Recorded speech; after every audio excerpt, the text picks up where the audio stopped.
They say everything happens for a reason, but I suspect everything happens for a Reese's. Like this commercial break. Did you need 15 seconds away from music or 15 seconds to eat a Reese's? Perhaps it's true. Everything happens for a Reese's. This podcast is brought to you by Colgate Total. We take oral health as seriously as you take sports. That's why Colgate Total Active Prevention uses advanced technology to help prevent oral health problems like cavities and gingivitis before they start. It's clinically proven to provide 24-hour antibacterial protection with twice daily brushing after 4 weeks of use. So get a winning routine and prevent oral health problems before they start. Shop Colgate Total Active Prevention at a retailer near you.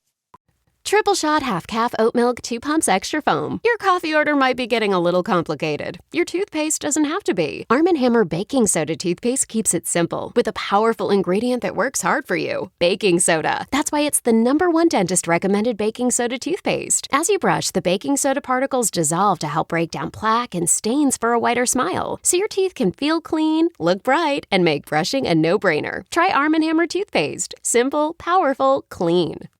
Oh, man. It's starting to get a little chilly out here, Jason. Starting to get a little nippy. In Kansas City? It's my kind of... Nature's thermostats? Big. Nature's thermometer? A little nippy. Telling you that put that sweatshirt on? Oh, it's been on. It's been on since the summer. Can't take this thing off. You'd be like 40-year-old virgin. I'll have like fucking scabs and like blood everywhere on my chest. Oh, okay. What? Welcome back to New Heights, ladies and gentlemen, a Wondery show produced by Wave Sports and Entertainment and brought to you by NFL Sunday Ticket on YouTube TV. How about it? All right now. You can still get NFL Sunday Ticket for the rest of the NFL regular season for just $89. How about that, Whoa. man? Under $100 for the rest of the season? Offer ends December 2nd, so you might want to get on that quick. Terms and embargoes applied, ladies and gentlemen. We are your hosts. I'm Travis Kelce. This is my big brother, Jason Kelce, and happy early Thanksgiving. How about that? How about that? Get you some turkey. Get you some ham. Get you some Mama Kelce rolls. God damn, what the fuck? I cannot wait. Cincinnati Bearcat alums, as you can see by the brim. Jason, is that a Woody shirt? Man, we're repping the fucking Natty all day today, man. Uncle Woody's, baby. Natty's got to get back on the win train, though, because they got stopped by Kansas State. Shout out to Manhattan, Kansas. Subscribe on YouTube and Wondery Plus, wherever you get your podcast. Follow the show on all social media at New Heights Show with 1 S. Jason, let the people know what we got coming up. We got a fantastic episode ready for you guys right now. We're going to talk about the Chiefs getting back in the win column against the Panthers, Saquon Barkley and the Eagles running wild in L.A., as well as everything else from a chaotic Week 12 in the NFL. And we're finally going to be reviewing Roadhouse. That's right. Roadhouse is going to get reviewed officially on New Heights. Ah, dude, Swayze, man. Dude, we're going to get to it. Swayze. I mean, I don't know what's more chiseled, his jaw or his butt cheeks. Dude, that mane that he has, holy shit. All right, but first, as always, new news. New news is brought to you by Amazon Prime. Hey, Prime all right, is your Amazon. ticket to holiday magic. Late night show announcement on Jimmy Kimmel Live last week. We found out that Jason will host They Call It Late Night with Jason Kelce on ESPN. How about that? Speaking of ESPN, baby. Jumping right into it, Jason, man, what is this? Where did this inspiration come from? Well, I was trying to figure out what to do now that I'm retired, and I thought it'd be fun. So honestly, the way I thought about it is I thought it'd be fun to have live music and to do something in front of a live setting of people. Okay. And I was like, what has that? And I was like, oh yeah, late night shows have that. Because when I think of the NFL, I think of like those old iconic NFL songs that just make you feel like you're in the middle of football, right? And I thought it'd be cool to have a band play some of that music, celebrate the game. Hell yeah. Yeah. You know, the one thing everybody says you miss when you get tired or when you retire, I guess you are kind of tired. The one thing everybody says you miss when you retire is being around the guys. And I mean, it could not be more true. Like you miss the locker room so much. You miss being around coaches. I miss just hearing coaches. Miss those lectures. And I think this is a fun way to be like, hey, once a week for 5 weeks, we're going to do 5 episodes of this show and we're going to have a panel. We're going to have a bunch of former players, head coaches, maybe a current player. The season will be over at that point for some guys. Pick me. I mean, Trav, you are more than welcome to come on the show. Yes. We would love to have you. I know you're a busy guy. But I think it's going to be a lot of fun. It's going to be filmed in Philly. The title, they call it Late Night, is an ode to John Facenda in the first NFL Films recording ever, where he said, "They call it pro football." So, yeah, it's pretty cool. All right, now. Way to make it make sense. What was your favorite late night show or even host growing up? Growing up, it was Conan. We used to go to Nolan Plunkett's house. Dude. You're a Conan guy? I've never knew this. I've always loved Conan. Dude, Conan I like good, any of those late night shows, to be honest with you. Me and Zach always joke around hey, bro, you fuck with Conan? He's so good, man. So it's always, he's dude, we used to be at the man. Plunkett's at a sleepover or something like that, because we all had hockey practice in the morning or some tournament. And we would be up as kids, watching Conan on the little TV up in the attic. Dude, I remember this, yeah. So, anyways, I don't know why shout out to the Plunketts, man. I love shout out to the definitely families, Don, man. Yeah. So I love Conan growing up. I mean, I got to see Jimmy Kimmel this past week, and dude, the best. I thought it was absurd. It was hilarious. Yeah, Jimmy was the man. Offered tons of advice. Got to follow him around all day. So to be able to go on his show and promote my show that's coming out, but also you just go there and talk to him, get all the ins and outs of how to run a late night show, how to, how you talk into the camera, how you choose topics, how you prepare. It was honestly a very, very beneficial trip to take. I believe it, man. Got the pleasure of meeting Jimmy over the summer, man. What a guy. Great dude. And you could tell he's one of the best in the business for a reason, man. No doubt. And with that, the other piece of new news is Jumanji works. I told you guys. It works. It said, put it on. 98% of the time, it works every time. Who would have thought Jumanji works as good as Marvin Gaye, man? Fuck. Hey, listen, it works better than Marvin Gaye. Yeah, we have our fourth child on the way. It is another girl. Yay! I am very good at producing little girls, and we are very excited. Kylie Kelce posted this. I feel like we captured a very accurate representation of how each of the girls feel about getting another sister. At least Ellie, mom, and dad are on the same page. Yep. I think that's a pretty accurate representation. Nice. Ellie is happy she's no longer the middle child. Wyatt is this is too much, and Benny is no longer the baby in a few months. So, nice. But yeah, no, we're pumped. This is awesome, man. This is awesome. Obviously, super excited. I just love my daughters so much. The fact that we're going to be getting another one is beyond exciting. Nice. I think, we'll see. This might be it. Might be the last hurrah. Yeah, I think 4 beautiful little girls is very magical. A good man. Number. Yeah, I think it's awesome, man. Before we start, you can always go for the starting 5, though. You can always go for the starting 5 and just just field. You can go for just fielding and field. Before we started having them, I always said 3 and Kylie said 5, but I don't know if she's feeling that anymore. I think she's okay, I've had my no. I'm done. It's a lot of work. I can only imagine. I mean, especially back to back like that. It is grueling for me. I have to do a lot of work. You're ridiculous. Get the fuck out of here. I'll let you do this to Kylie like that. You know nothing, Jason.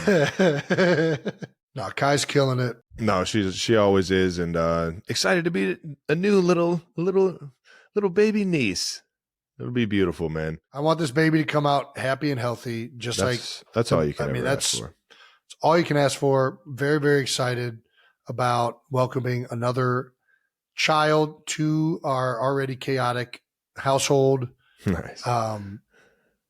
More chaos is what I'm here for. Benny is so cute right now. The fact that there's going to be another little bitty. She looks absolutely adorable in this picture. I love it. You'll see. She's at a good stage right now. I love that, man. You can actually hear more about the Kelce family on Kylie's new podcast. That's right. Kai, killing it. Said she's tired of not being able to voice things herself. Well, now she has the outlet. Shout out to Wave for teaming up with her and and giving her Not Gonna Lie, which I heard might change depending on how things go. And excited to hear talk about motherhood and just whatever the fuck is going on over there in the Kelce household. It'll be good. I love it, man. People have been dying to get more of Kelce's opinion, so they're going to get it. You ask for it, you're going to get it. I love it, man. And that does it for new news, brought to you by Amazon Prime. That's right. Become a Prime member today and get more out of whatever passions you're pursuing. Whatever you're into, it's on Prime. Oh, yeah, it is. All right, let's move on to some football. How about that? All righty, let's get into some bold topics to wrap up Week 13 in the NFL. Man, it's already Week 13. How crazy is that? It's Week 12. Bold topics to wrap up Week 12 in the NFL. Wow. All right, let's get to probably the one that we got to talk about the most, which is Chiefs recap. That's right, Chiefs 30, Panthers 27. Trav, initial thoughts? Yeah, that was a pretty good Panthers team, man.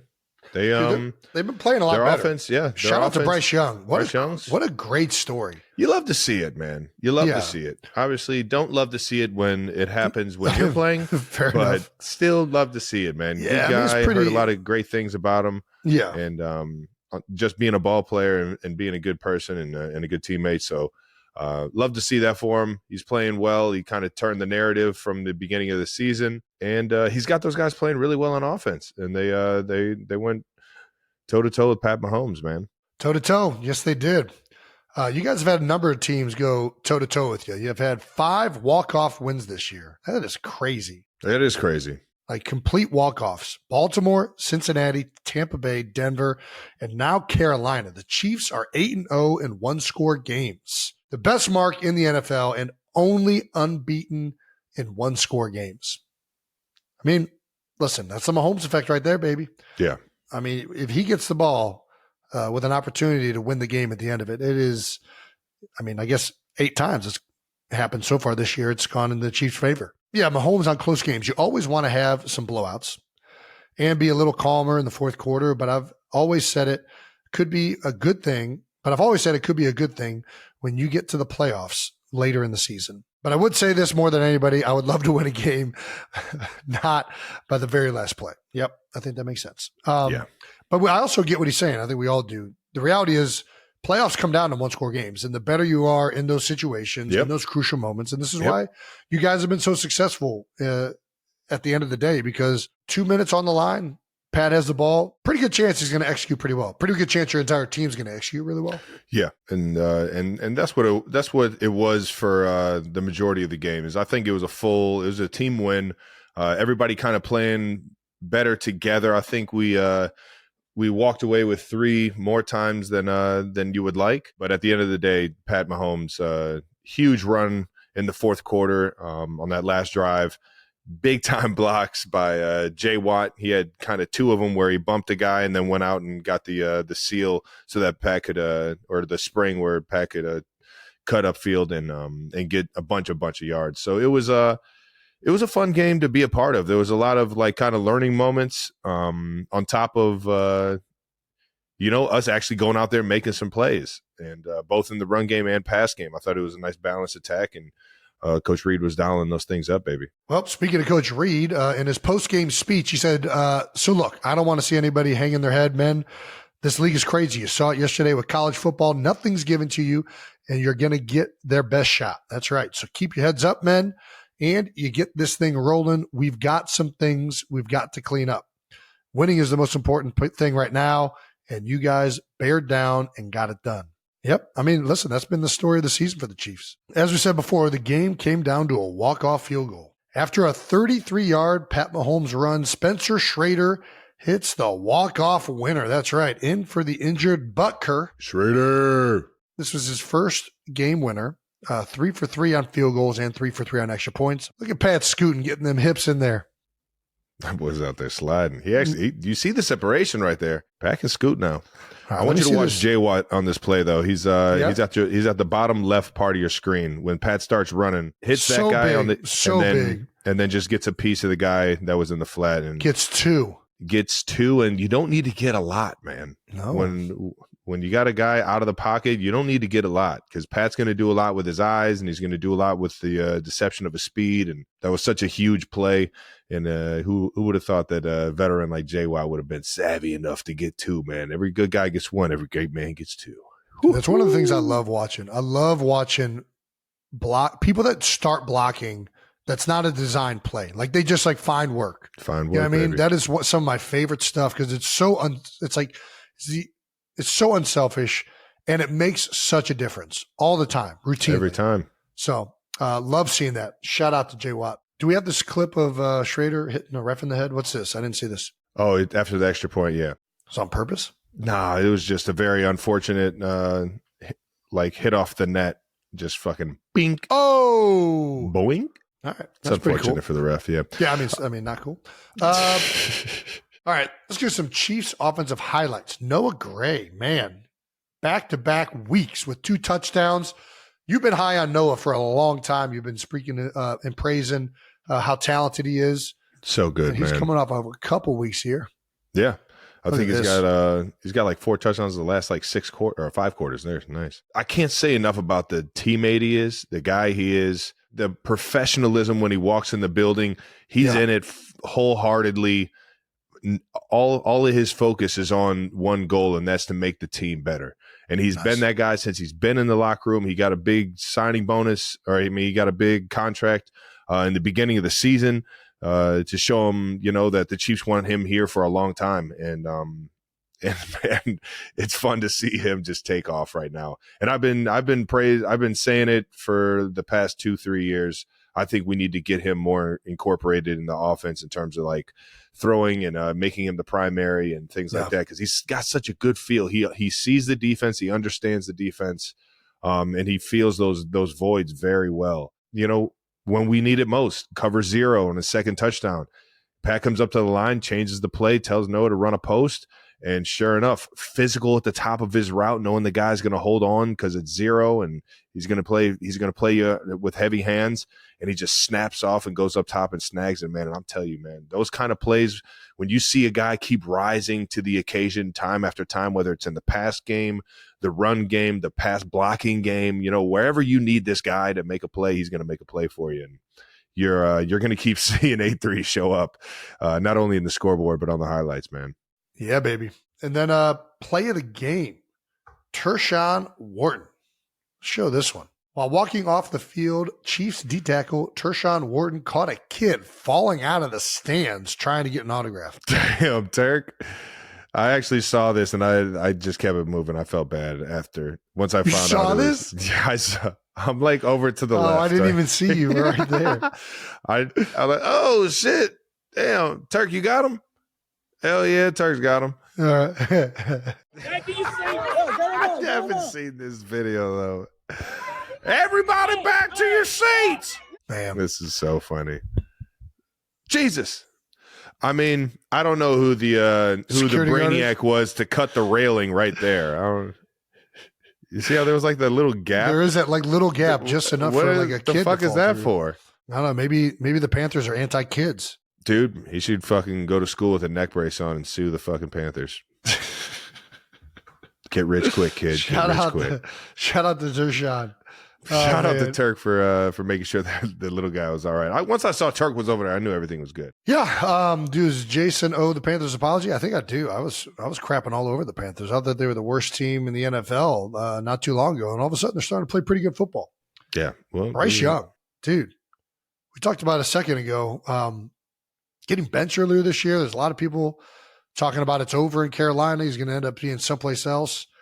21, 35, 262, a touchdown. I mean, it's not like, isn't an insane stat line, but it's pretty dang good. I mean, he played you guys pretty well, especially for being the defense that you guys are. It might not even be the stats. I mean, obviously the stats are solid, but yeah. I think it was the big time moments. He was ready for cover 0 when it was thrown at him. He had answers. He had an understanding of where he was going with the ball before the snap. You could tell with his feet and his timing and everything. And sure enough, those Panthers receivers, the young Panthers receivers, were up there fucking making plays, man, and made it hard for us. And they got a great run game, man. Travis, you got a Rip Hamilton shout out. How about that? It's my dog, Rip man. City. Got to meet him over at F1 Miami over the summer, man.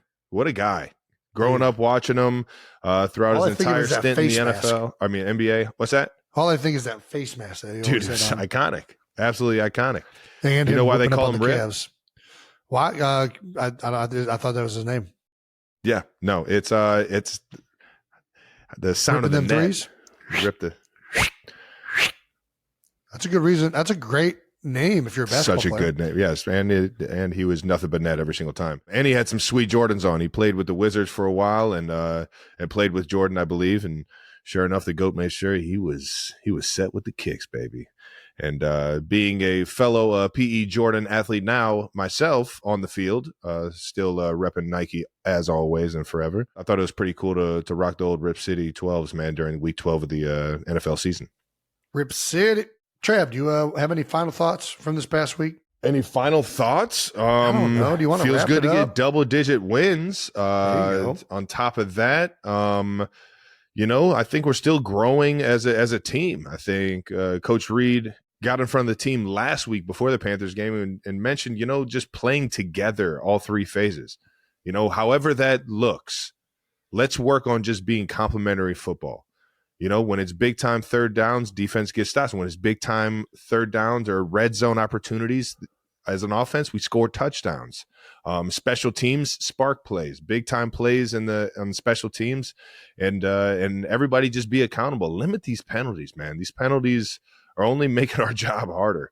And I think it's great, and it feels good when you come out victorious when you're all playing together. And you can feel that synergy when it happens. And it just feels good to get the double-digit wins, baby. Well, before we move on, let's talk about some career milestones. Travis Kelce passed Antonio Gates to become the third all-time receiving yards leader as a tight end. Only Tony Gonzalez. I've been waiting for this to happen so that this never happens again because I'm not touching You're not Jason Jason. or Tony Gonzalez. Tony is, that's such an absurd There's no chance. level. Yeah.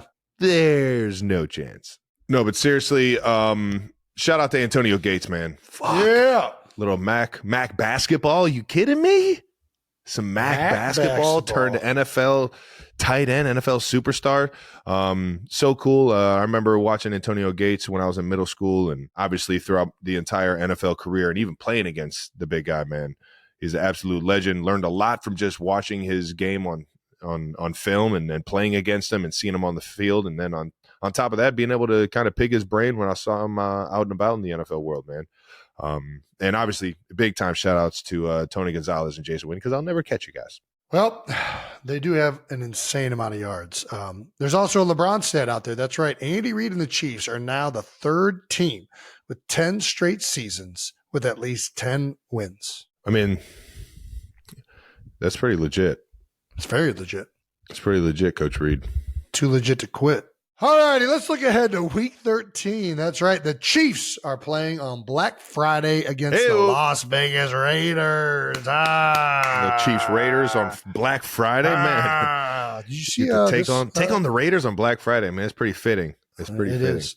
Did you see this insane Brock Bowers LeBron stat? Brock Bowers just passed Jerry Rice for the most receptions by a Raider in the first 11 games of a season. 74 Do you understand the age difference? No, Jerry was very old. It's honestly more insane that Jerry Rice was the one who was holding this record. Crazy. The Raiders have just been running the fuck out of the ball.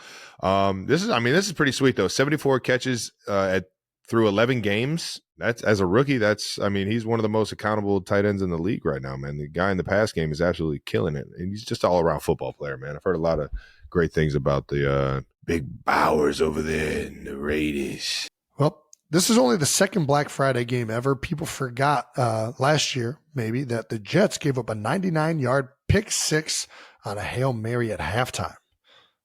Jake, do you remember that? Just Jake? That was fucked up. Let's show him the clip. Let's show him the clip. Wow. He said, wow. Nothing happened yet. No, but you know what's about to happen. It's just crazy that he went all that way. Oh, that cut right there would have killed me. I would have. Oh, no. Just mix the kicker at the end. Wow, that's not a kicker. That's a quarterback. You're right. Sorry about that, Boyle. All right. Well, That was pretty fucked up. We just threw shade for no reason, and shout out to but this is the type of shit that happens on Black Friday. So we got to come fucking ready, and we got to fucking come prepared. When you guys last time you played against the Raiders on a holiday game, which I would consider Black Friday a holiday game, and obviously what? You're ridiculous. You're fucking ridiculous. You give Black Friday it's a holiday game. I mean, Thursday, Friday. You don't even go shopping, Jason. I do Cyber Monday for sure. I want to know what the fuck Jason buys on Cyber Monday. I mean, everything. Yeah, does playing the day after Thanksgiving ruin how much you can eat? No, because you just save everything for after Thanksgiving. There you go. Leftovers for days, baby. That's one thing Thanksgiving's good for, you know? For sure. You got that ham and those Hawaiian rolls and all that ches. Don't do this to me. I haven't had dinner yet. I'm so hungry. Yeah. Andy, this was Andy's reminder. Make sure you guys give him more push-aways than pull-ins, guys. All right? That's what he said? Push-aways. No, he always says that at this point in the year. Once the holidays start up, everyone knows, like, oh, shit, man. Andy's there's about to be some good food laying around the house, man. Fuck, man. You got to push that away. Don't need it right now. Don't need it right now. I'll tell you what, I need it right now. I'm starving. All right, let's move on to some Eagles who played on the Sunday night football game. Are you ready for some football? Oh, yeah. Sunday night party. Oh, yeah. How about it? Eagles 37, Rams 20. Initial thoughts, Jason? Initial thoughts. Do I have any initial thoughts? Maybe a thought about this one? Yeah. I mean, listen, it was a great game. Eagles were, I don't know. It's a little biased. Yeah. Yeah. No, the Eagles were back to playing unbelievable. Yeah, it's fun to watch them right now, man. I'm not gonna lie. They seem to be connecting on all cylinders, man. I think obviously the initial thoughts that everybody has that Saquon Barkley is fucking incredible. Yeah, he took multiple big runs to the house. The score 37-20, but it was a tight first half. I was actually doing this deal. I was watching the game with a bunch of fans at this Marriott, and soft plug. Nice. Yeah, shout out to all the Bonvoy members out there. It was a tight first half, and then all of a sudden Saquon just went off. I mean, he was already going off in the first half, but he went off in the second half. 255 yards rushing, over 300 yards from scrimmage. Dude. I mean, they couldn't stop him. It was, and the O-line was fantastic. I think I got to give the guys up front a lot of credit. Yeah. You know, I know Stout, those guys pride themselves so much on they worked their asses off at hitting all these things right, hitting all the angles right, surfacing blocks well together. Mekhi Becton and Juergens had a really nice combination block on the backside of one of these runs. Landon Dickerson had a nice combination block with Cam Juergens on the backside of it. Both of those guys demolished the linebacker at the second level. Mm-hmm. It was all clicking. The O-line was playing. I mean, of course, it always does when you have a score like this. But I was about to say, you put up 255 yards rushing, even though it's Saquon's out there, his legs are moving and he's making guys miss. You got to be on the same page as a unit, and you could tell right now the Eagles are absolutely rolling, man. But they're clicking in every facet. The defense is playing really well under Vic Fangio. They finally, I think, are falling into their rhythm over these past few weeks. I mean, really, when Cooper DeJean went in, they've really played a lot better as a secondary. They're more aggressive. The defensive line is lighting it up, not just Jalen Carter. Now all these guys are participating. I mean, we lost. This is the other thing. I mean, the biggest downer of the day for sure is, losing BG.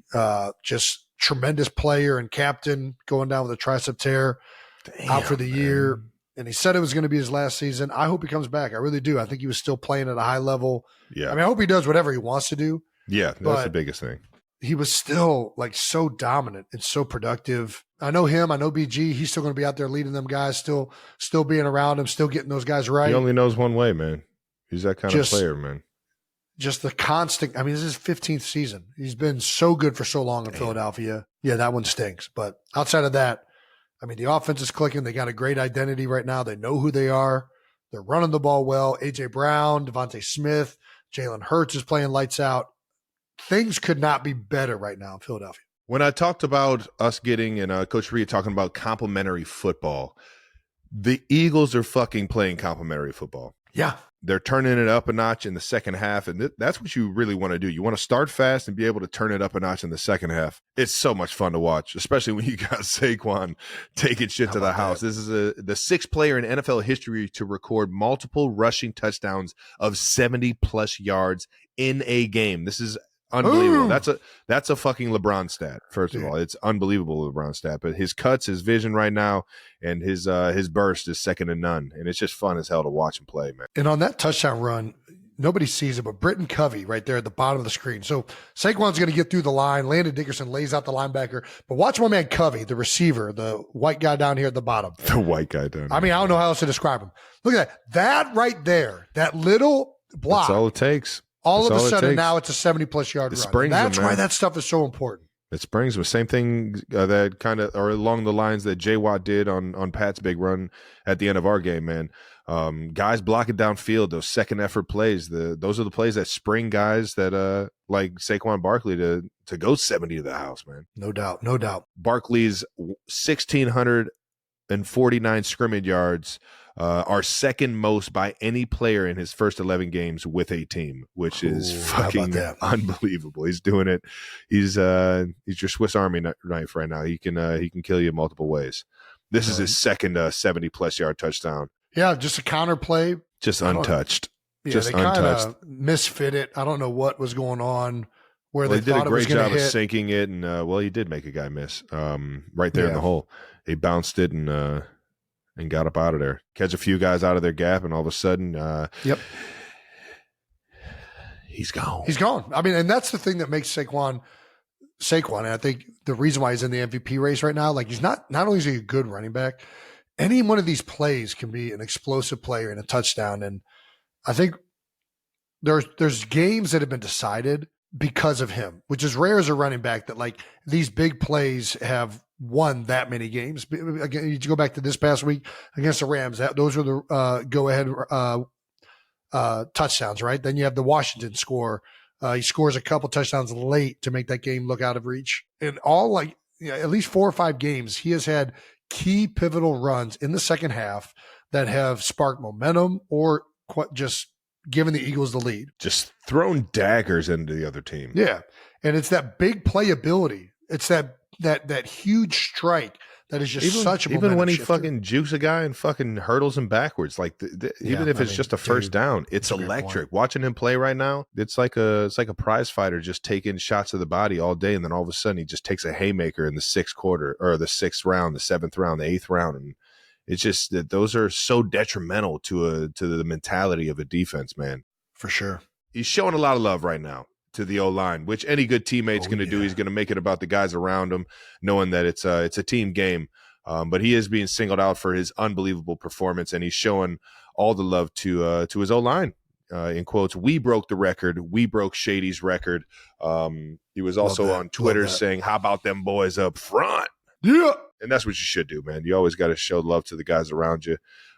Especially when they're literally paving the way for you, man. I mean, when you give Saquon Barkley an opportunity to make one guy miss and he'll go 70 to the house, that's a pretty good fucking play. I'll take that percentage of play over a lot of fucking plays in the playbook. And if you can find the play that gets you that situation where it's one-on-one with Saquon Barkley and it's a touchdown, I mean, good things are going to happen. He knows how much the O-line makes all this thing go. You know, he's been in New York. He's been with O-lines. Not like this.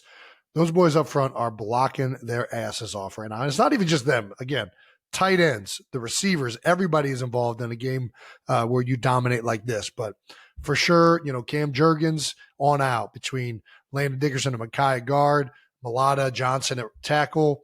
Everybody is balling out. Well, even the Cowboys are mad at the Giants for letting Saquon go. Michael Parsons, DN for the Dallas Cowboys, tweeted out, "I don't even got to say it this week. Y'all know what the fuck I'm talking. There's a team in the NFC East who let a generational talent walk for free." How about that? Yeah, and that would be Saquon Barkley he is talking about. And they might have let another one out. We'll see how it plays out. You talking about Daniel Jones? Yeah. Dude, that would be hilarious. We got to talk about Quinyanamo Bay. Hey! Eagles fans have given rookie DB Quinyon Mitchell his nickname, Quinyanamo Bay, after the Cuban military base, Guantanamo Bay. God, that's good. That's actually really fucking good. Again, and this is how nicknames work. You don't pick your nickname; people pick your nickname, and this is what makes them great. You throw it on Twitter, people are going to find a good nickname for you. Quinyon Mitchell says he likes Quinyanamo Bay as a nickname. Nice. I mean, how could you not? Mitchell has allowed less than 30 yards in 7 straight games and no touchdowns. Best cornerback nickname since Revis Island? I mean, dude, it's good. That's super creative and funny. I think that's really good.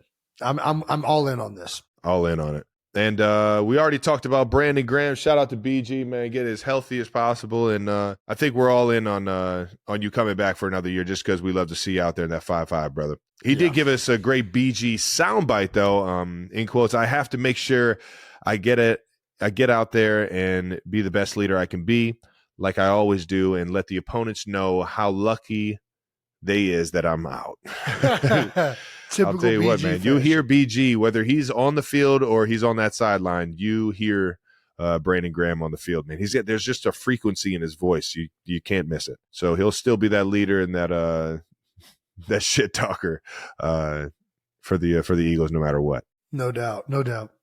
Yeah, I mean, listen, I think BG is on the Mount Rushmore of Philadelphia Eagles, or what I would say. I mean, his strip sack is up there. It's the most important play of all time as a Philadelphia Eagle.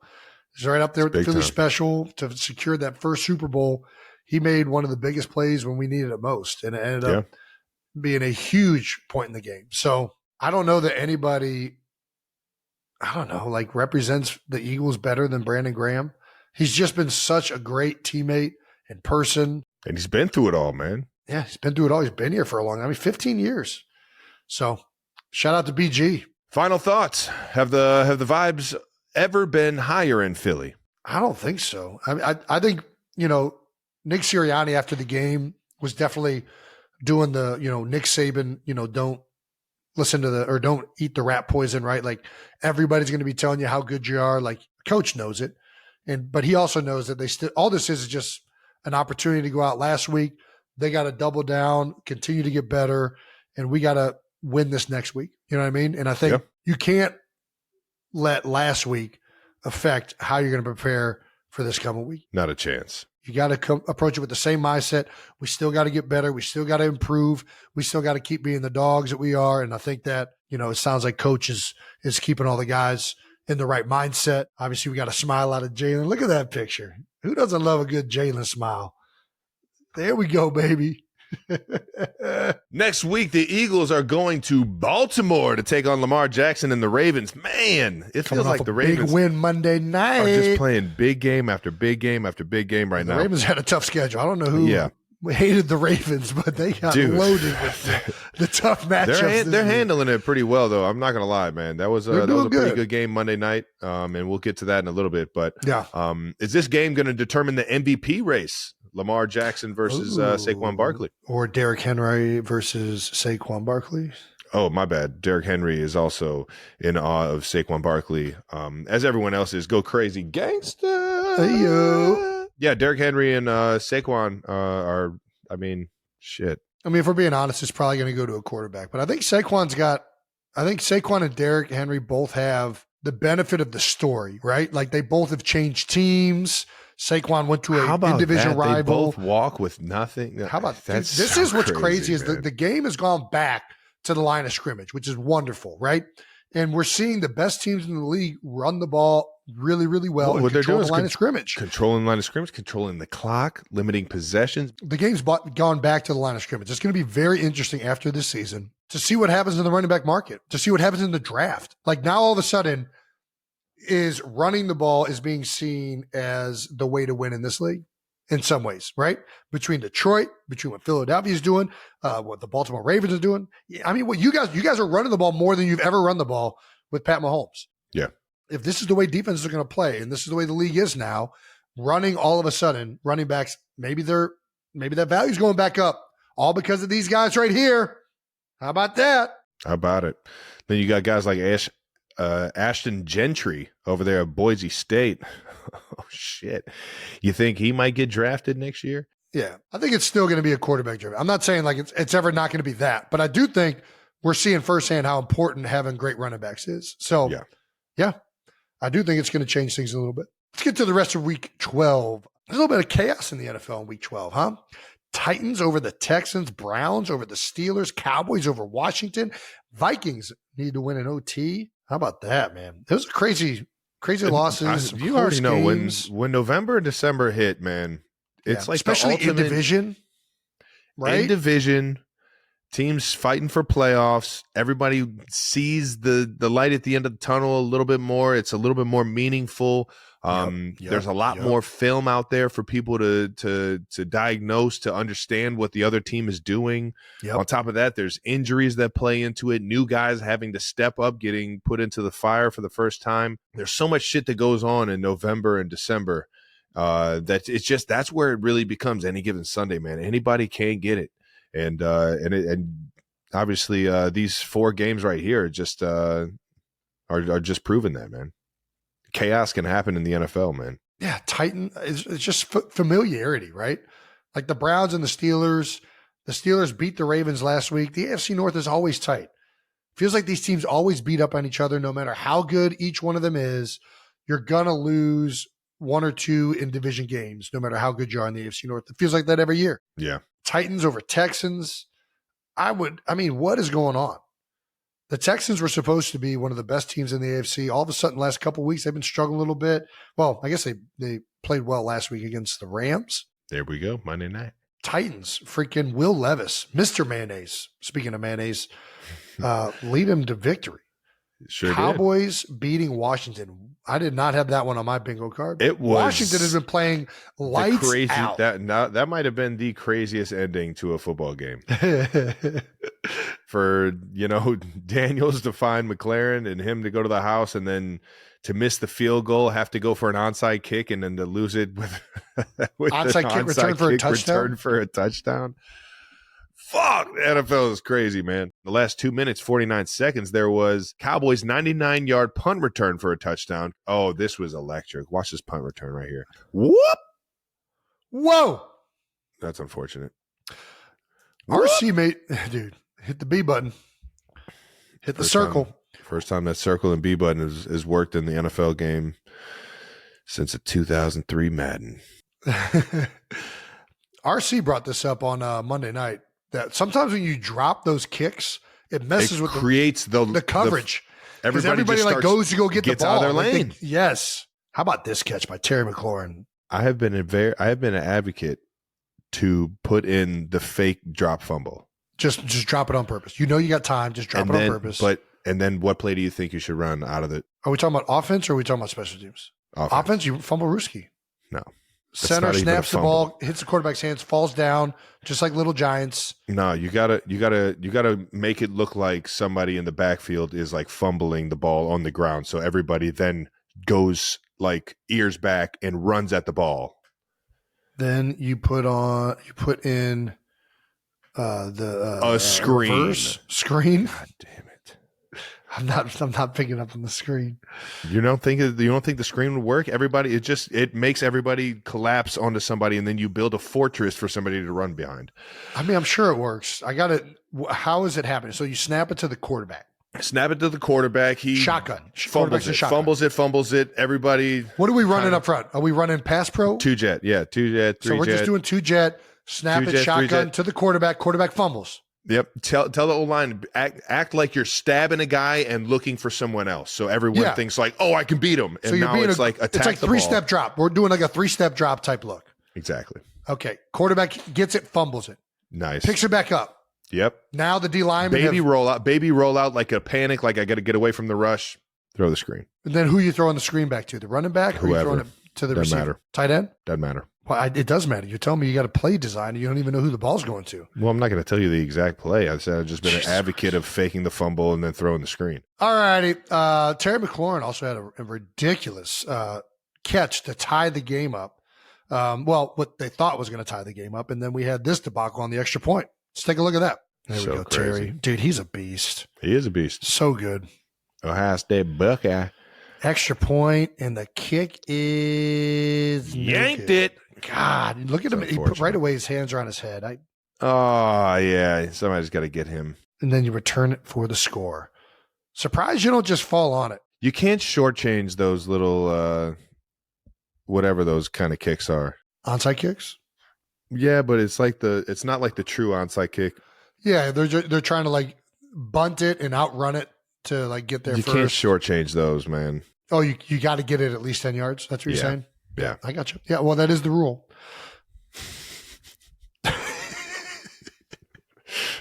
Touche.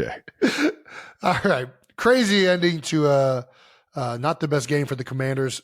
Shout out to the Cowboys for pretty much securing the Eagles' victory in the NFC East. It would take a complete meltdown for the Eagles not to win the NFC East at this point.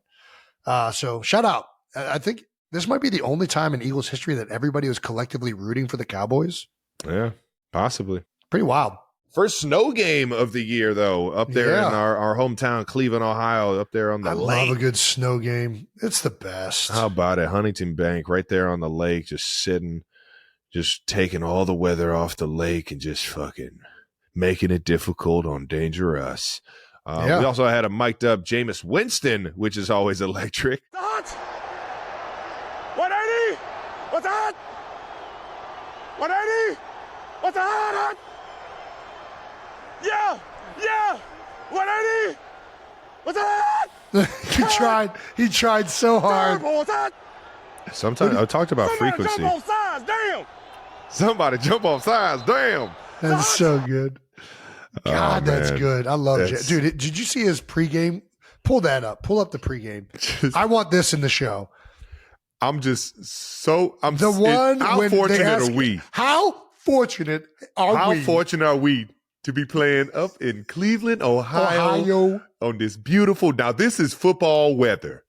Dude, I love this clip so much. What will it take tonight? The horse is prepared for battle, but victory comes from the Lord. I'm depending on the Lord. Preach. To the team? Day by day, one play at a time. That's the Day by day, one play at a time. We're expecting winds up to 15 miles per hour and a wind smiling. mix. How will that impact your ability to throw the ball?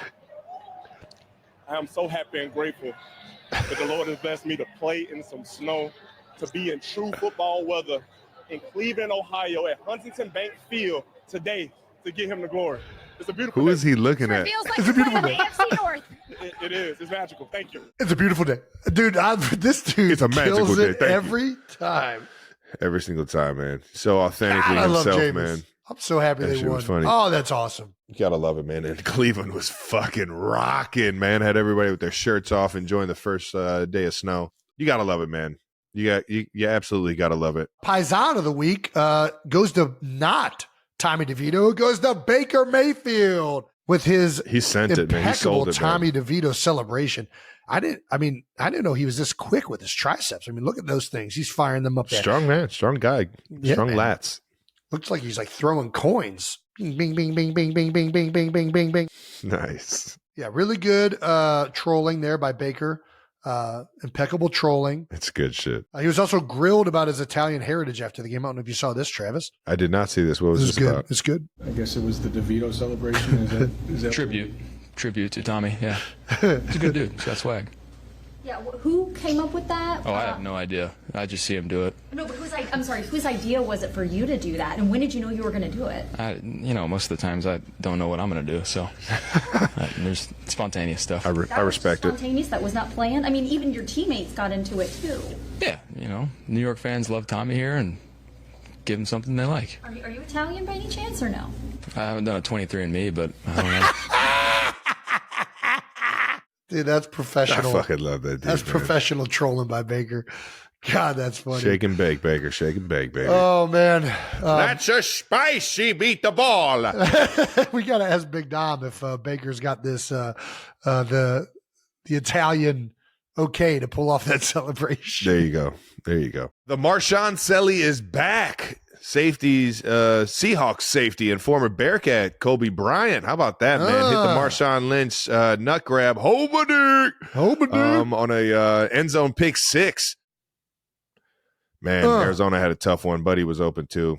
It's tough. But when you get tossed one, you got to have fun with it. Homer!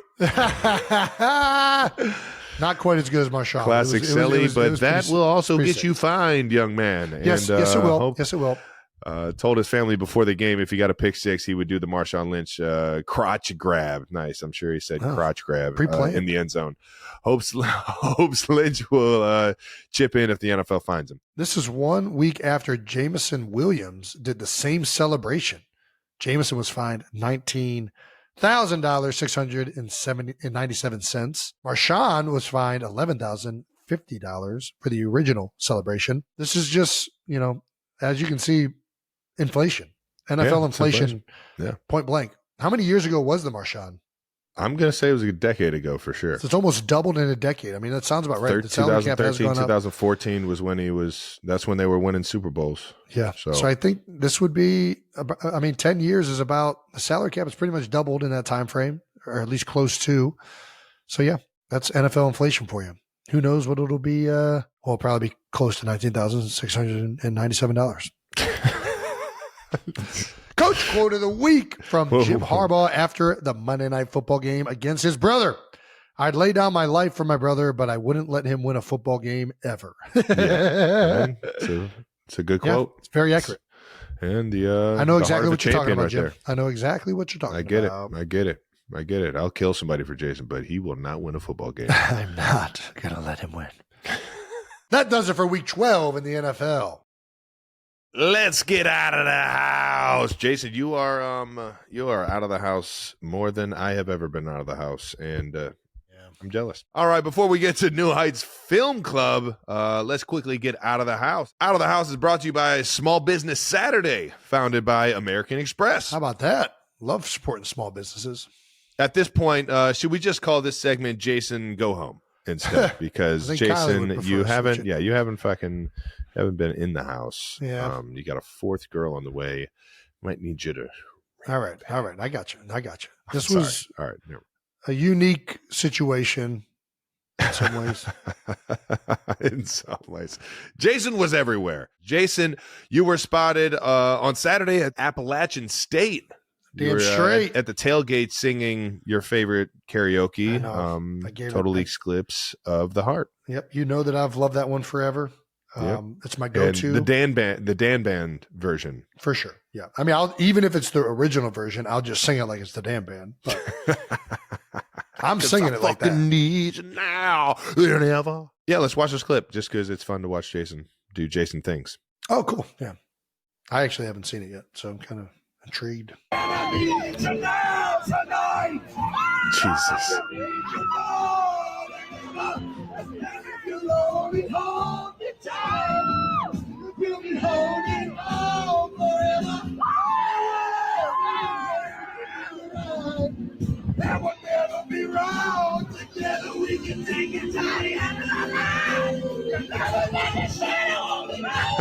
I always struggle with that part. All right. We've seen enough. We've seen enough. You can't start that high because then when you need to go higher, it's just you gotta. That is it's the part electric. That it's really still electric. It goes off the rails every time. But either way, dude, App State was fantastic. Why were we at App State? Good friend of mine, Brandon Beaver, is from Carolina. He knows a lot of the people at App State and in the area. Big Beaver. Big Beaver. Brandon Beaver. He's the best. Beaver is the best. Dude. Either way, from the area, and obviously that whole Boone County, that whole area has been ravaged by the hurricanes and whatnot. So we felt like there were some stories to be told, and we kind of captured some content around that, and people that have. It's an outstanding story of community. How much when times get tough, people rally around each other, and they've rallied around each other in that area. They've rallied around that football team. This was their homecoming. They got a big win. So to be able to be down there, everybody made me feel so welcome. It was just beyond fun and awesome, and just a really good trip. So I love it, man. Shout out to you guys, App State. Shout out to App State. Way to go, Mountaineers. How about it, man? Fuck. On Sunday, you were at the Rams-Eagles game, man. You caught some Eagles football and then played some beer pong. A little celeb shot? Got a celeb shot, nailed it. Celeb shot and fucking drained it. Like a pro. Elbow, good lean. Oh, yeah, halfway across the table. That's some good shit. No. My elbow off. was back there. It's just an illusion. It's a good point. The camera angle. At some point, you performed in a UCB improv show? Yeah, Upright Citizens Brigade. A lot of this trip, I went out with the guys that helped me do this late night show. So we went to Kimmel. Jimmy was able to tell us kind of, the ins and outs of running a late night show. The tailgate with the beer pong, some of that was grabbing content that we're going to show during the late night show.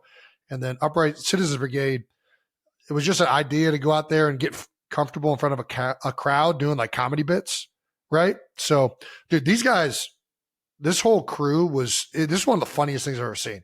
They absolutely killed it. It was hilarious. They made it super easy on me. I just went up there and told stories. It was a blast, man. It was a lot of fun. I could listen to Jason and Kelce tell stories for the rest of my life, man. That's awesome, though, man. That's awesome. I love going to stuff like this, man. This is the coolest shit ever. The best. I would have definitely enjoyed every bit of that. But you also starred in a new commercial for Garage Beer. How about that? Where did the inspiration come from this? I don't know. I had this idea. I've loved, this.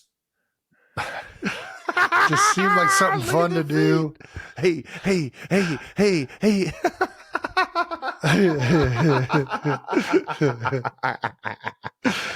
Oh, man. I want a fucking little. Oh, it seemed man. like something fun to do. Look at this guy, man. Holy shit. What can't he do? Dude, it was so good, man. Everything is the best. Look at you, man. Just enjoying your life. So, yep, just having fun. Making Hey, I needed more feet though. I know you did tell me you wanted more. What's that, the Free Willy? wait for this. This is the best part. Everybody's gonna turn it off before they get to the best part. Watch the best part. My guy. Just bathing in it. Just bathing in it. No, the best part is definitely you jumping into the camera like that, all happy as hell. Dude, it just seemed like something really fun to do. I mean, I enjoyed every second of it. Now that we own a beer company, we get to come up with stupid ideas that we think is funny. I don't know if anybody else thinks it's funny, but I think it's funny. I think it's pure entertainment, Jason. Yeah. I think as long as Jason Kelce's enjoying it and he's showing everybody that he's enjoying it, people are going to fucking love it, man. All right. I'm going to keep doing it. So, go out there and grab a garage beer and see how it makes you feel like this. It'll make you dance. There we go. Did you have a favorite event over the weekend? Man, there were so many good moments. The App State, I would say Appalachian State was the best just because of, I don't know, what everything that community's been through and the way everybody was great. The tailgate. We never got the tailgate I've been getting the tailgating in. That's what I'm saying. You got the itch to tail. You're a professional tailgater now. And I want to be. It's hard sometimes because everybody knows who you are. You just want to tailgate, but either way, it's a good time. And I think I like connecting with people, and that was awesome. But there was a lot of great moments. And I think that Upright Citizens Brigade thing was hilarious. Just the creativity and the talent that those comedians had was spectacular. Nice. Yeah, Monday Night Football. It was busy. I'm definitely happy I'm home now. And you got the holidays coming up. Get to celebrate some Thanksgiving with the girls. Yeah. But it was a good week. It was a really, really fun week. I love it, man. Well, you were on Monday night looking like a cinnamon swirl up there with that brown on, man. That looked real cinnamon nice. Swirl? Yeah, you were the cinnamon.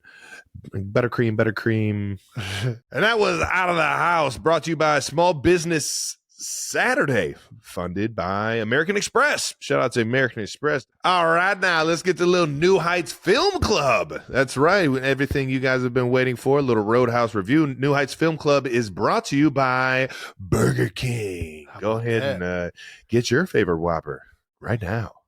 You rule. We got to watch a movie this week. Let's do it. I'm going to open up my notes. Do a little homework. Open up my notes. We've got a bit of programming update. We've seen how much everyone has loved the New Heights Film Club, so we've decided to put it in the regular show. We're figuring out the release of the former Wondery Plus content, so stay tuned for Sisterhood of the Traveling Pants potentially. But don't worry if you've subscribed to Wondery Plus. We're still going to be giving you guys great content, and we appreciate all your feedback. And we can't wait to continue putting out those as well. But there's been a big appetite for this to be in the regular episode, and we are proud to offer the New Heights Film Club episode this week, Roadhouse, right now. That's right. Such an iconic film. Not the new one. This is the 1989 classic Roadhouse film. Come on, baby. The classic Roadhouse. Hopefully all of you guys have watched it and you are ready for this review. It's literally the Jumanji for my parents. Dude, it's what I was made from right here. You kidding me? Nothing great. like getting Patrick Swayze to get things fucking hot and steamy in the Kelce household. You know what I'm talking about? I'm not gonna lie. This is definitely better than Jumanji. If you want to get the juices flowing, this is for anybody. It's got something for anybody. Let's put some Vaseline all over Patrick Swayze's body and let's see where it ends up. All right, let's start. Where's the film start? So the film starts. Frank Tillman owns a bar called the Double Deuce. The Double Deuce in Kansas City. The film, is it in Kansas City? Dude, what? Yes, he's got it just outside of Kansas City. Jasper. This is a Missouri-based movie, dude. Does this place actually exist? I've been looking for it since '89, since I was born, brother. No, I'm kidding. I believe it is a made-up bar. All right. So Frank Tillman owns a Double Deuce. You don't know it at the opening of the movie, but you see Tillman walking through an undisclosed bar. He's scouting. Right away, the tone is set. He enters a rough and rowdy bar with rock and roll music playing, tits on display. Oh, and it pans to a profile view of our lead man, Patrick Swayze, a.k.a. James Dalton. That's right. Dalton. Chiseled jawline, impeccable hair. He is dealing with an issue at the bar. Right away, we see his controlled demeanor. Clearly experienced, he handles the situation without igniting it further. We see this is a bad man as he is stitching his own arm after being cut with a blade. Electric. He is offered the job by Tillman for handsomely payment. I think in 1989 it was handsome payment. And he accepts. So that's the opening scene being set. Right away we see this guy's been through some shit. Anybody that's stitching their own arm up and they're not like a doctor, they've been through some shit. I only remember like one other scene like this, and it was Jean-Claude Van Damme in a movie where he was like cutting out like a bruise or some sort of like, I don't fucking know what he was cutting out. I thought it was like some sort of bruise or something. But are you thinking of the Arnold movie where he's cutting out the tracker that's in him? That's it. Or when he's like pulling it out of his nose. Yes, that's it. These are either way. So back to Swayze. Swayze's. This movie starts off, and I enjoy the music. First off, shout out to Jeff Healey, dude, kills it. Legend, yes, absolute legend. I've been listening to Jeff Healey music all fucking day. Is he actually blind? Yes, Canadian. Okay, so that was true to from Toronto. Okay. Yes, I had to look him up and make sure that this was legit, and he is as legit as it comes. Blues, rock and roll, you name it, man. Dude, how about when it first goes into the Double Deuce and he's just in a cage and they're throwing gear like what kind of made up establishment is this? Made up, dude. These gotta fuck. There's no way places like that exist. Sure. What? You think this is real? You think, guys? You think there weren't fucking rundown establishments like this? It was in Blues Brothers too, I think. The first bar scene, they get in a fight because some dude says he's going to pay $20 to kiss another woman's tits, and then he doesn't pay it. I don't got $20. And then for some reason, the entire bar fights, and it was just these two guys. Right away, we get into the music, the slang, some of the slang, like, dude. The slang. You're talking about like the one-liners? Just like somebody calling somebody else a hot shot. Hot shot? Oh, I didn't even pick up on that. School, dude, I was looking at the one-liners. Dude, the one-liners are so good.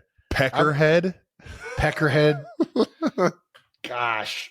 What about the one-liners? The guy says, does a hobby horse have a wooden dick? Dude. Calling me sirs like putting an elevator in an outhouse. Yeah. Don't belong. What does it say? What are you doing, dickless? Well, I ain't about to show you my dick. Dickless? But I'm on my break. Stay on it.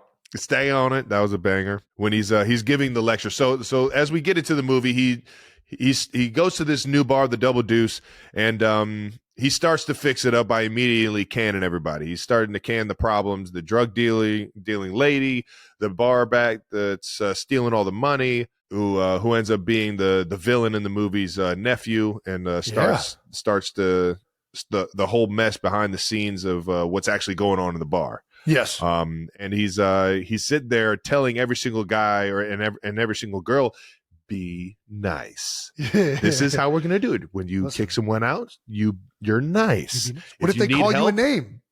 What do you mean? Did they call me what? If they call you a cocksucker. Well, a cocksucker is just two nouns combined that elicit a prescribed response. I love that. I probably could have used this advice at Penn State. Dude, I immediately thought you, and I was not going to bring this up unless you did. When I was watching, I was thinking of me. I was like, God damn it, where was Dalton at Penn State? Fuck. Who would have thought Roadhouse would be an educational movie? Oh, I love it, dude. But I thought that was a banger. And he slowly starts to like change the mindset of it and the mindset of everybody in the bar to do things his way. And as he starts to run it, you see all the problems starting. And one of my favorite lines in it is, "It's gonna get worse before it gets better, bud." Yep. And he's been through it before. Golly, did it. Yeah. And he knew it because he went to the tire store. When he bought the car, he bought extra tires because he knew he knew somebody was going to slash his tires. He knew. He's like, this ain't my first rodeo. They went for the windshield too. There's something Zen-like with. I mean, we find out later that he's a legitimate philosopher, but there's a Zen-like presence to Dalton that just is fun. There's the one scene where he's doing Tai Chi. I'm not a big Tai Chi guy. Not a big Tai Chi guy, unless he looked Patrick good doing Tai Swayze's Chi. I will say that.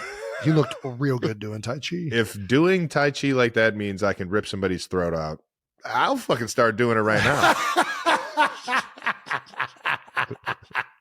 Can we talk about that? Just have that in the back pocket, just like. Can we talk about the sexuality through this whole film? I mean, I guess we'll get to that later. Let's just keep going through the plot.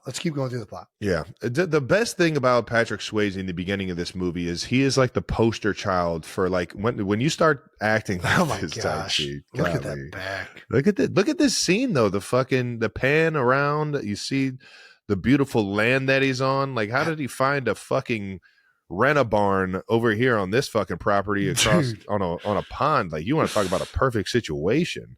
I do love how he just ingratiates himself to the community, to all these just like figures that like need help. Like, he's their protector. Oh, he immediately went from, he has to turn this Double Deuce around to saving the community from this fucking shitbags that have been running it for bouncer. forever.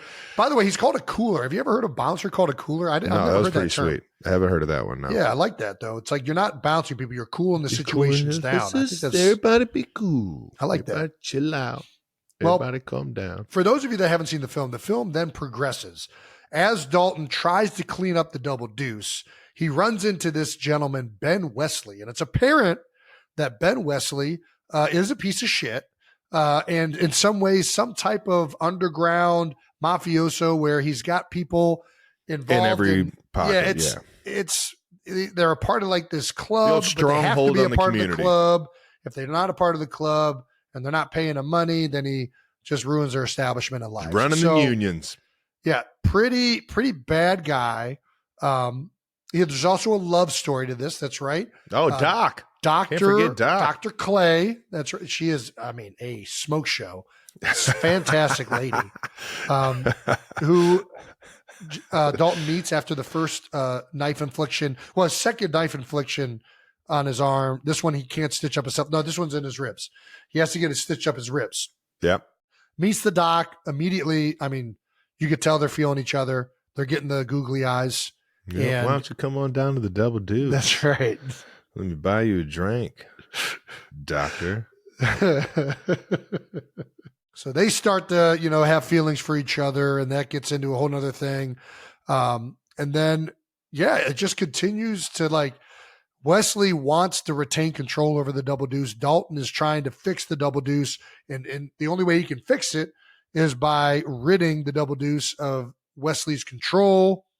So Wesley his goons start trying to pretty much strong arm Dalton into giving into him, and he's not doing it. The bar's fighting back. It's getting to a point that he needs help. So his buddy Wade Garrett, played by Sam Elliott, comes on down. Clearly they have history. They don't get into it too much, I don't think, but they've been through this show before, and it's Wade Elliott and Dalton fighting against Ben. At some point, it feels like his best friend's like hitting on his girl. Did you pick up on that too? That was it's kind of a dirtbag move by Wade. And then a real aggressive, but I didn't know if he was being probably playful, acceptable back in the 80s. But showing a lady your pubes, I didn't like. He had a scar, and he didn't need to unbutton it and show the top half of his pubic. Like, he could have just flapped down that one section. I did not remember seeing Sam Elliott's pubes. Dude, Sam Elliott without a mustache kind of fucked me up too. He had a mustache, didn't he? No, he had just a beard. Yeah. That's right. It was a full beard. Like, I'm thinking, like, when I think of Sam Elliott, I think of like that mustache cowboy western. Yeah, you know what it is. Yeah, for sure. He's a smooth operator either way, man. He had the locks. No doubt. From there, things continually start to digress even more. Things reach a boiling point when Wesley lights fire to Dr. Clay's uncle's establishment, and it all starts blowing up, to which Dalton finds Jimmy Reno, who is the right-hand man to Ben Wesley, jumps on him was he riding a motorcycle or a dirt bike? Something he was trying a little getaway bike. Little getaway bike. Dalton jumps on him, spears him off the bike, and then they get into a battle. It's on like I'm not going to lie. Jimmy Reno's shit-talking was way better in this battle. Dalton was very simplistic in his shit-talking. Like, all this has happened. He's lit fire to a guy's house. He's lit fire to a barn or like house. Jimmy Reno's a big fire guy. I know exactly what you're pyromaniac. Talking about. Yeah, I know. Lights exactly fire to the establishment. Then he lights fire to the barn, and Dalton's had enough. He's like, fuck. He tackles him off, and then he's like, Reno's talking shit to him, and he just says, "You are such an asshole." Like, if that's not the understatement of the year, like, yeah. And then that's only the start of it. Well, Jimmy Reno hits him with the line mid-fight when he's got the upper hand. He thinks he's about to win. He hits him with the line, "I used to guys like you in prison," which that's a hell of a line to rip out. Can I say something? Normally we don't bleep out curse words because we want this show to be authentic. I think we need to bleep out whenever we say, "I used to guys like you in prison." Like, it feels too aggressive to like leave unadulterated in the episode. And then that was a fucking wild ass. I wasn't expecting a crazy line. You heard that, and then you saw his throat get yanked out. And then did you see what Dalton said after? You know what Dalton says to that? No. All he says back is, "Go fuck yourself." It's like, bro, that's not a good. He won that talking shit. But anyways, Dalton wins with the throat rip, which there's this underlying tone. Yeah, right. First of all, just impeccable technique on the throat rip. I mean, the claws, like, just immediately going right for the esophagus, and he just nailed it. I think there's an underlying through the whole film of this PTSD that Dalton has. We learned that he has already previously done a throat rip, and he feels bad that he killed a person, even though Wade tries to remind him that it had to be done. And then all of a sudden he gets to this boiling point, this stoic, like, very controlled man, Dalton, gets to this boiling point, and he just rips it out again. To which Dr. Clay, seeing how high of a level that Swayze can get to, is just like, "Oh my God, this guy just ripped the throat out. Maybe I shouldn't be with this guy. I don't need to be around this. This is a little bit intense. We could have just left." Yeah. Well, how else am I supposed to be? And just when you think it's kind of over, I mean, I feel like once you've proven you can throat rip, I feel like usually you would think the bad guy would go away. But no. not Wesley. Wesley goes on to give Dalton a call at the Double Deuce and says, "You got to choose between her, Dr. Clay, and Wade. Oh wait, I'm going to flip a coin. I'm going to kill one of them." That's what it is. He's not going to choose. Flip a coin. Doesn't tell him which one. He goes to Dr. Clay, for some reason leaving Wade. Like, why? If you know that he just said, I'm going to kill one of them, why not bring Wade with you to Dr. Clay? I thought that was a big, like, he fucked that one up. Take Wade with you. Just put him in the car. You definitely don't leave him alone. Don't leave him by himself. Yeah. He fucked that one up. Yeah, especially, So he leaves Wade, goes to Dr. Clay. Dr. Clay's like, listen, I ain't fucking with you anymore. You just ripped a guy's throat out.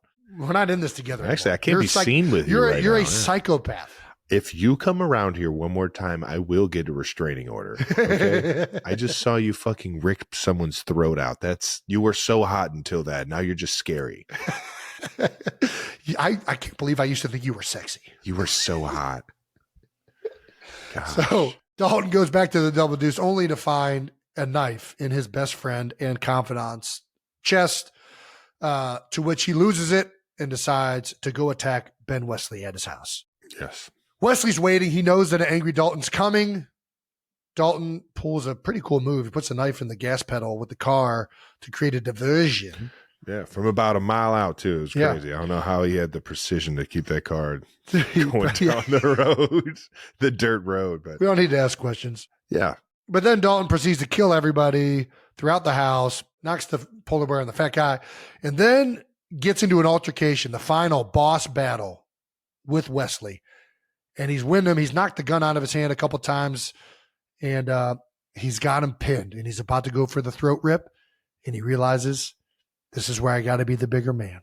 Yeah. I'm just going to walk away. Can't do that. No. When he walks away, like, I don't know. He didn't know that the other people were there. No. That was the universe responding to his kindness. Yeah, but like, why did he just get up? Like, he had to know that Wesley was just going to go grab the gun again and try and kill him, but he just walks away.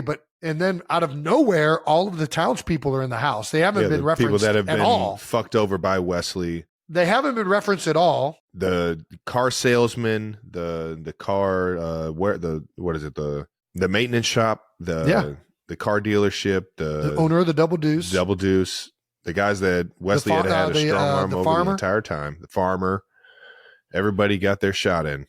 Yeah, they're all just like sitting there. I don't know where they came from. Like, they knew that Dalton, like, did Dalton call them before he went over there? Because otherwise why would they go to Wesley's house? Because the universe told them to, Jason. All right. Well, they end up there, and they each proceed to shoot him with a shotgun in like this very dramatic scene. It was beautiful. That doesn't make any sense. Because he had all the game trophies around the room. Oh, I didn't even think about that. Yeah, the trophy room. All the animals. And it had showed all the lives he had taken. And that's one theme. I didn't think about that. Yeah. I thought it was just a symbol of like everybody saying enough is enough, right? Anyways, they each shoot him with a shotgun. He dies. Then a cop comes. The first time this entire movie, there's been assaults, there's been stabbings, there's been like people have been knocked unconscious. The first time you see a cop the entire movie, and they said most inept motherfucker of all time. He's like, what happened here? And everybody's just like, I didn't see anything. Did you, Billy? I didn't see anything. What about you, Kevin? I didn't see anything. I didn't see anything. The only thing the guy said he saw is he saw a polar bear. That's it. That's all, that was the end of it. Everybody just got away with it. Me and you both. We always saw. And then Dr. Clay came to her senses because Dalton had saved the town, and everybody lived happily ever after. Yeah, and he pulled. I'm pretty sure Dr. Clay's related to the gentleman that he was renting the house from. Favorite scene? I think the shotgun finale is fantastic. The throat rip scene is great. Yeah. We already talked about the Tai Chi scene. I just like that first scene in the actual like deuce, double deuce, where it is just a good showing scene. All the havoc and just the fucking village idiots that are in there every night, just drinking out the tap, dude. It was hilarious. Oh, gosh, that is so good. All right, let's give it a PFF grade. Score from 1 to 10 on cinematography. All right. Cinematography. It's definitely dated. You know, it's an 89 movie, but I like the scenes. I like the sets. I'll go 7.5.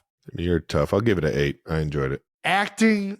I mean, I would not say that this is a good acting movie. Dude, I was telling you, as great as it is, and maybe the bad acting is part of the reason it's great. I'm going to give the acting a 5. Dalton I'm going to give it a 5. Absolutely no emotion at all until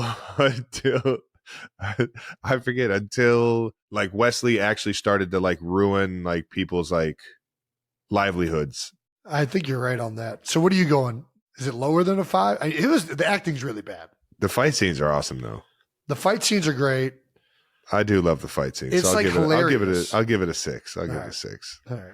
Directing, a 10. It's absolutely hilarious. It's not supposed to be funny, but I can't help it. It's like it's not, but it is. The reason it's a 10 is it's just like everything is max for what the movie is. It's one of my favorite scenes of the entire movie is when he throws the knife in the fucking the accelerator in the car. Yes. The gas pedal. Throws the knife in the gas pedal. Yeah.